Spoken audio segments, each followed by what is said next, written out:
కాపు జై మునర్ కాపు జై మునర్ కాపు జై మునర్ కాపు జై మునర్ కాపు జై మునర్ కాపు ఐక్యత వర్ధిల్లాలి మునర్ కాపుల ఐక్యత వర్ధిల్లాలి మునర్ కాపుల ఐక్యత వర్ధిల్లాలి మునర్ కాపుల ఐక్యత వర్ధిల్లాలి మునర్ కాపుల ఐక్యత వర్ధిల్లాలి మునర్ కాపుల ఐక్యత వర్ధిల్లాలి మునర్ కాపుల ఐక్యత వర్ధిల్లాలి. కుల బాంధవులందరికీ నా హృదయపూర్వక నమస్కారాలు తెలియజేస్తూ గత 4 రోజుల నుండి ఆల్ ఇండియా భారతీయ కాపు ఐక్య వేదిక కర్ణాటక స్టేట్లో బెంగళూరులో 29 రాష్ట్రాల స్టేట్ ప్రెసిడెంట్లు మరియు కమిటీ సభ్యులందరూ పాల్గొని కుమార కృప గెస్ట్ హౌస్లో టి వేణుగోపాల్ నాయుడు గారి అధ్యక్షతన ఆల్ ఇండియా భారతీయ కాపు ఐక్య వేదిక కమిటీని ఎన్నుకోవడం జరిగింది. మరి టి వేణుగోపాల్ నాయుడు గారు నేను దాదాపుగా 15 సంవత్సరాల నుంచి ఆల్ ఇండియా కాపు సంఘంలో ఆయన అధ్యక్షులుగానే వర్కింగ్ ప్రెసిడెంట్గా పనిచేస్తాను. మరి ఈరోజు చాలా వరకు ఎవరెవరితో వాళ్ళు సంఘాలు పెట్టుకొని ప్రతి ఒక్క సంఘాలను నిర్వీర్యం చేస్తూ చాలామంది ముందుకు వచ్చినారు. కాబట్టి ఆ సంఘంను ఆల్ ఇండియా భారతీయ కాపు ఐక్య వేదిక అంటే భారతీయ కాపు ఐక్య వేదిక అంటే భారతదేశంలో ఉన్న 29 రాష్ట్రాలు మున్నూరు కాపు సంఘాలు, ఇక్కడ ఓన్లీ మన తెలంగాణలో మున్నూరు కాపు 12 పేర్లతోని పిలువబడుతున్న కాపులు భారతదేశంలో 29 రాష్ట్రాల్లో సుమారు 20 నుంచి 25 కోట్ల మంది ఈరోజు మన కాపులు ఉన్నారు. మరి అప్పుడు ఇక్కడ రాజుల కాలంలో కాకతీయుల ఇక్కడ పరిపాలించారు. అక్కడనేమో బలిజలు ఏది శ్రీకృష్ణదేవరాయ కాలంలో సామంత రాజులు, మరి కొన్ని ప్రతి ఒక్క రాజ్యంలో కూడా అక్కడ మన వాళ్ళందరూ కూడా మన కాపులే పరిపాలించినారు. మరి వారందరూ ఉనికే ఈరోజు ఈ భారతదేశంలో ఉన్న కాపులు 20 నుంచి 25 కోట్ల మంది ఈరోజు మనం ఉన్నాము. కాబట్టి ఈ 15 సంవత్సరాలలో నేను దాదాపుగా 16 స్టేట్లో నేను తిరిగినాను, అందరితోనే అనుబంధం ఉంది. మరి ఈరోజు మళ్ళీ ఒక కాపు ఐక్య వేదిక ఏర్పాటు చేద్దామని వేణుగోపాల్ నాయుడు గారు మేమందరం కూడా అనుకొని దాన్ని 2022లో ఏర్పాటు చేసి మరి దాన్ని మొన్న గత 1 నెల రోజుల నుంచి కూడా మేమందరం కూడా ఈ కాపు ఐక్య వేదికను కమిటీ మళ్ళీ నూతనంగా ఎన్నుకోవాలని చెప్పేసి అని అనుకొని ఈరోజు ఒక 4 రోజుల క్రితము మన బెంగళూరులో ఉండి అందరిని పిలిపించుకొని మరి వారందరి ద్వారా మేము ఆల్ ఇండియా భారతీయ కాపు ఐక్య వేదిక చైర్మన్ బాల్డ్విన్ వేణుగోపాల్ నాయుడు అంటే బాల్డ్విన్ ఇంటర్నేషనల్ స్కూల్స్ యూనివర్సిటీ వారు మంచి ఉన్నత స్థాయిలో ఉన్నారు. మరి ముఖ్యంగా రాజకీయంలో కూడా ఆయనకు ఏ ఆఫర్ వచ్చినా కూడా ఏది వచ్చినా కూడా ఆయన ఇప్పటివరకు కూడా సెంట్రల్ మినిస్టర్ కానీ అక్కడ స్టేట్ మినిస్టర్ కానీ వచ్చినా కూడా ఆయన పోలేదు. మరి అలాంటి వ్యక్తి ఈరోజు మనం అందరం కూడా ఆయనను ఆల్ ఇండియా కమిటీ చైర్మన్గా ఎన్నుకున్నాము. దానిలో మరి ఆంధ్రప్రదేశ్ నుండి తులసి రామచంద్ర ప్రభు మనందరూ తెలుసు, దాదాపుగా ప్రతి ఎవ్రీ ఇయర్ కూడా 1 కోటి నుంచి 2 కోట్ల రూపాయలు స్కాలర్షిప్లు వరిస్తుంటారు. గత 10 సంవత్సరాల నుంచి నేను వారితో అనుబంధం ఉంది. వారిని ఆనరబుల్ ప్రెసిడెంట్గా ఎన్నుకోవడం జరిగింది. మరి ఇంకా ప్రెసిడెంట్కి వచ్చే వరకు 20 రాష్ట్రాల అధ్యక్షులందరినీ మేమందరికీ రిక్వెస్ట్ చేస్తాను, మీరందరూ కూడా ఒక అధ్యక్షుడిగా ఉండండి, నేను పనిచేస్తాను, మీకు ఎప్పటి అందరినీ కూడా కలపడం కోసం ప్రయత్నం చేస్తామని ఒక 2-3 రోజులలో కూడా లాస్ట్కి వస్తే మళ్ళీ ఇక్కడ దాకా తీసుకొచ్చినాం మీరే, ఈ టర్మ్లో మీరు ఉండాలని మళ్ళీ నన్ను యునానిమస్గా మరి ఎన్నుకున్నందుకు 29 రాష్ట్రాల మన కాపుకుల బాంధవులందరికీ నేను హృదయపూర్వకంగా కృతజ్ఞతలు తెలియజేస్తున్నాను. మరి ఏదైతే ఈరోజు తెలంగాణ మున్నూరు కాపు సంఘం ఇక్కడ ఒకే కులం ఒకే సంఘంగా పనిచేస్తున్నామో గత 2 దశాబ్దాల నుంచి, మరి ఇలాగనే ప్రతి రాష్ట్రంలో కూడా మన కమ్యూనిటీ బలంగా ఉండాలనేది మేము ముందుకు వెళ్తున్నాము.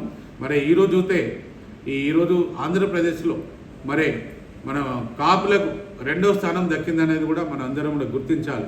ఎందుకంటే ఈరోజు ఎంత వెనుకబడిపోయినా మనం అప్పుడు చిరంజీవి గారు మరి ఇక్కడ ఒక ఆంధ్రప్రదేశ్ ముఖ్యమంత్రి కావాలని వారు ముందుకు వచ్చినారు.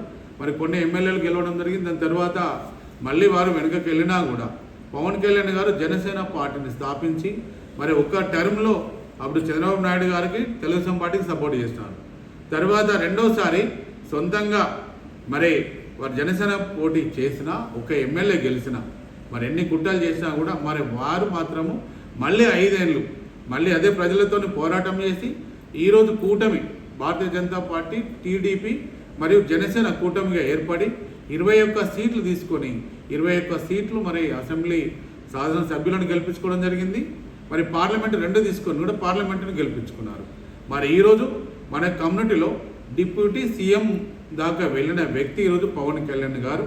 మరి ఈరోజు మనందరం చూస్తాం, భారతదేశ ప్రధానమంత్రి నరేంద్ర మోడీ గారు మరి ఏదైతే చిరంజీవి గారిని, పవన్ కళ్యాణ్ గారిని 2 చేతులు తీసుకెళ్ళి వాళ్ళ దగ్గర ఆ స్టేజ్ మీద నేనున్నాను, మీరందరూ కూడా మీ కాపులకు ఈరోజు మీకు వీళ్ళిద్దరూ అన్నదమ్ములు ఉన్నారని ఒక శుభ సూచకంగా వారు మనకు తెలిపినారు. కాబట్టి ఈరోజు మనందరం కూడా ప్రతి రాష్ట్రంలో మొదటి స్థానంలో ముఖ్యమంత్రి కాలేకపోయినా కనీసం 2వ స్థానంలో మనము ఉండడానికి కోసం ప్రతి రాష్ట్రంలో కూడా ప్రయత్నం చేయాలనే ఉద్దేశం కొద్దీ మేము ఈ భారతీయ కాపు ఐక్య వేదిక మళ్ళీ బాధ్యత తీసుకున్నాను. వేణుగోపాల్ నాయుడు గారు బాధ్యత తీసుకున్నారు, తులసి రామచంద్ర ప్రభు గారు బాధ్యత తీసుకున్నారు. దాని ద్వారా ఎవరైతే 25-30 సంవత్సరాల నుంచి కమ్యూనిటీకి పనిచేస్తున్న వాళ్ళందరికీ వాళ్ళకు ఉపాధ్యక్షులుగా, ఒక స్టేట్కి ఒక వర్కింగ్ ప్రెసిడెంట్గా, ఒక సెక్రటరీలుగా, ఒక ఆర్ఎన్ సెక్రటరీగా కూడా మేము బలంగా పనిచేయాలనేది అనుకున్నాము. ఒకటే ఈరోజు ఆల్ ఇండియా భారతీయ కాపు ఐక్య వేదిక విజన్, రాజ్యాధికారంలో మన వాళ్ళు ముందుండడం కోసం ఈ కాపు ఐక్య వేదిక పనిచేస్తుంది. మరి ఎవరికి ఏ రాష్ట్రంలో ఏ స్టేట్లో ఇబ్బందులైనా కూడా ఈ భారతీయ కాపు ఐక్య వేదిక వాళ్ళందరూ కూడా ఎల్పిఎస్ విధంగా రేపు పొద్దున ముందుకు పోయే విధంగా పనిచేయడం జరుగుతుంది. మనకు కావాల్సింది ఈరోజు మనము ఎవరే పార్టీలో ఉన్నా, మన కాపులు ఎవరు నిలుచున్నా అసెంబ్లీ, పార్లమెంటు, రాజ్యసభ కానీ, నామినేటెడ్ పోస్టులు శాసన మండలి కానీ, ఎమ్మెల్సీ కానీ మన వాళ్ళను రేపు పొద్దున మనం ఎక్కువ మందిని మనము అసెంబ్లీలో ఉంచినట్టయితే, పార్లమెంట్లో ఉంచినట్టయితే వాళ్ళందరూ అక్కడ ఉంటే మన కాపులకి ఈరోజు 20-25 కోట్ల మందికి కేంద్రంలో ఉన్నవారు హెల్ప్ చేయగలుగుతారు, అసెంబ్లీలో ఉన్నవారు హెల్ప్ చేయగలుగుతారు. ఈరోజు చూడండి, నేను మన ఏదైతే టీఆర్ఎస్ పార్టీలో అప్పుడు కూడా నేను అంతకుముందు ప్రజారాజ్యంలో ఎమ్మెల్యేకి పోటీ చేసి కమ్యూనిటీ కోసం ఈరోజు నేను ఈ 2 దశాబ్దాలు ఈరోజు కుల సంఘంలో ఉండి మరి మనం ఏమని అనుకున్నాము, ఏదైతే ఆంధ్రప్రదేశ్లో కాపులకు అక్కడ కార్పొరేషన్ చంద్రబాబు నాయుడు గారు 5,000 కోట్లు ఇచ్చినాడు, మనకు కూడా ఇక్కడ కావాలని నేను 10 సంవత్సరాల పోరాటం తెలంగాణ గవర్నమెంట్ నుంచి నేను పోరాటం చేశాను. వారు ప్రతి సంవత్సరం 5,000 కోట్లు ఇస్తామంటే కూడా వాళ్ళ పార్టీలో జాయిన్ అయ్యి 2 సంవత్సరాలు దానిలో ఉండి తర్వాత వాళ్ళు బయటకు వచ్చి ఒకే కులం ఒకే సంఘం అధ్యక్షుడిగా మళ్ళీ నిర్విరామంగా నాతోని పాటు ప్రతి జిల్లాలో కానీ, గ్రామంలో కానీ ప్రతి ఒక్క కుల బాంధవుడు అందరూ కూడా ఏది చెప్పినా మండల ఆఫీసులో లెటర్లు ఇవ్వమన్నా, కలెక్టర్ ఆఫీసులో లెటర్ ఇవ్వమన్నా, మరి ప్రగతి భవన్లో 1,00,000 లెటర్లు పంపమన్నా కూడా వారందరూ పంపినారు. కానీ వాళ్ళు ఇవ్వలేకపోయినారు. కాంగ్రెస్ పార్టీ మాత్రము ఒక 6 నెలల ముందు వాళ్ళు మాట్లాడినారు అసెంబ్లీలో శేరబాబు గారు, దాని తర్వాత మళ్ళీ పొన్నం ప్రభాకర్ గౌడ్ గారు, ఇంకా మేధా సీతక్క గారు కానీ, ఆది శ్రీనివాస్ గారు కానీ ఈరోజు కార్పొరేషన్ మనం ప్రకటించినారు. మనం ఆ ప్రకటించిన కార్పొరేషన్ను 5,000 కోట్ల రూపాయలు అప్పుడు టీఆర్ఎస్ పార్టీ అప్పుడు గవర్నమెంట్లో బాగా ఫండ్స్ ఉన్నాయి. మరి ఈరోజు మా దగ్గర ఫండ్స్ లేవు, మేము మరి ఎంత అడిగితే ఇవ్వలేమని అన్నారు. కాబట్టి కనీసం 2,000 కోట్ల రూపాయలన్నా కూడా ఈరోజు కార్పొరేషన్ ఫండ్ మాకు ఇవ్వాలని అడిగినాము. మళ్ళీ మా పిల్లలు కూడా చదువుకోవడానికి కూడా ఆ రోజు అసెంబ్లీలో కూడా శేరబాబు గారు మాట్లాడినారు. వాళ్ళు హాస్టల్ బిల్డింగ్ కట్టించుకోవడానికి కూడా ఫండ్స్ను వాళ్ళు భూమి అడుగుతున్నారు, వాళ్ళకి ఇచ్చినట్టయితే వాళ్ళ పిల్లలకు హాస్టల్ బిల్డింగ్ కట్టించుకుంటారని అడిగినారు. దాని ప్రకారంగానే మేము 2 ఎకరాల భూమి ప్రతి జిల్లా కేంద్రంలో అడిగినాము. మరి ఎలక్షన్ల ముందు, పార్లమెంట్ ఎలక్షన్ల ముందు 2 ఎకరాల భూమిని పొన్నం ప్రభాకర్ గౌడ్ గారు, బీసీ శాఖ మంత్రివర్యులు గౌరవనీయులు, మరి ప్రభుత్వ వైపు ఆది శ్రీనివాస్ గారు, వీరిద్దరు కూడా ఒక మెమోరాండం వాళ్ళు రాసి ఒక జీవో రాసి ముఖ్యమంత్రి గారికి పంపినారు. మరి అప్పుడు ముఖ్యమంత్రి గారు ఈ ఎలక్షన్లు పార్లమెంట్ ఎన్నికల తర్వాత మీకు 2 ఎకరాల జీవో ఇస్తామని వారు తెలిపినారు. మరి ఈరోజు పార్లమెంట్ ఎలక్షన్లు అయిపోయినాయి కాబట్టి ఎమ్మెల్సీ ఎన్నికలు కూడా అయిపోయినాయి. ఎమ్మెల్సీ ఎన్నికల్లో కూడా మీరు ఎవరైతే తీర్మానం మల్లన్నకి ఇచ్చినారో మా కమ్యూనిటీ మాత్రము ప్రతి ఒక్కరూ కూడా సపోర్ట్ చేసి ఈరోజు తీర్మానం మల్లన్నను గెలిపించుకున్నాము ఎమ్మెల్సీగా.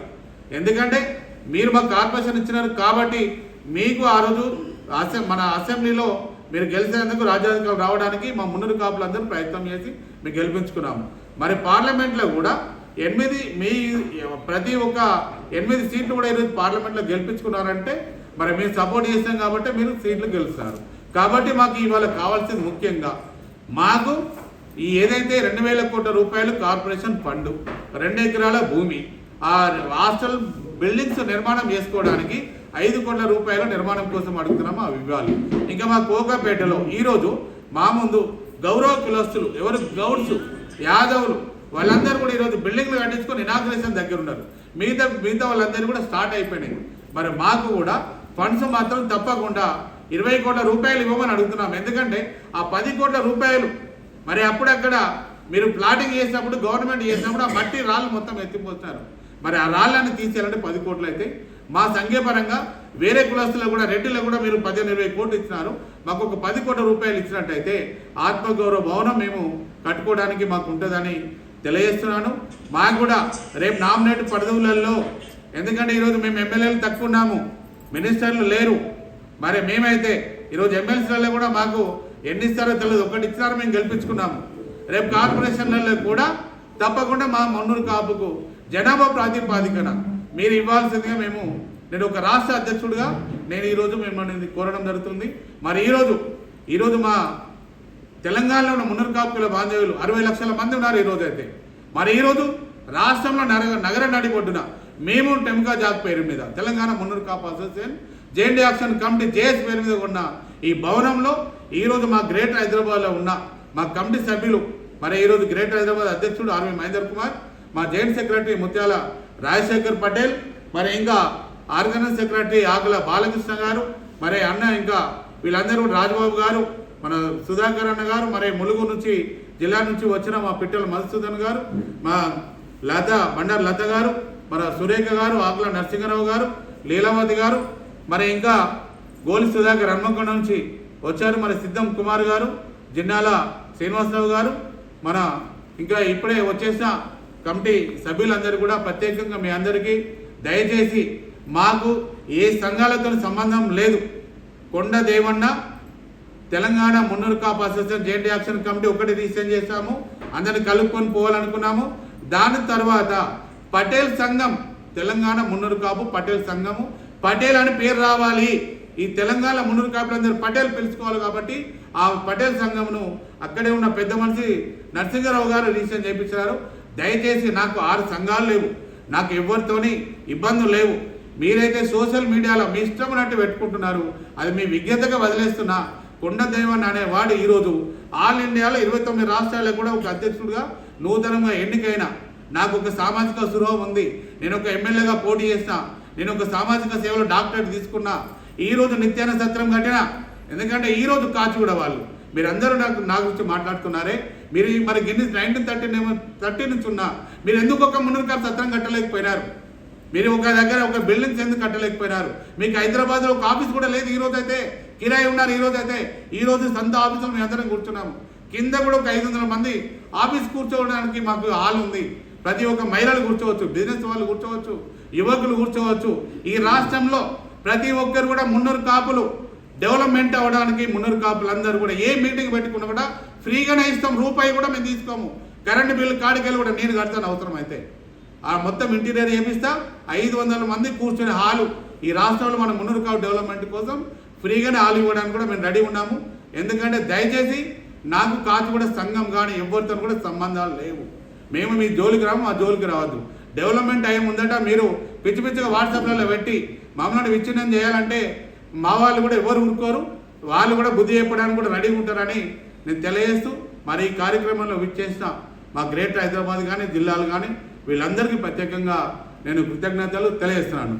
జై మున్నూరు కాపు, జై జై మున్నూరు కాపు.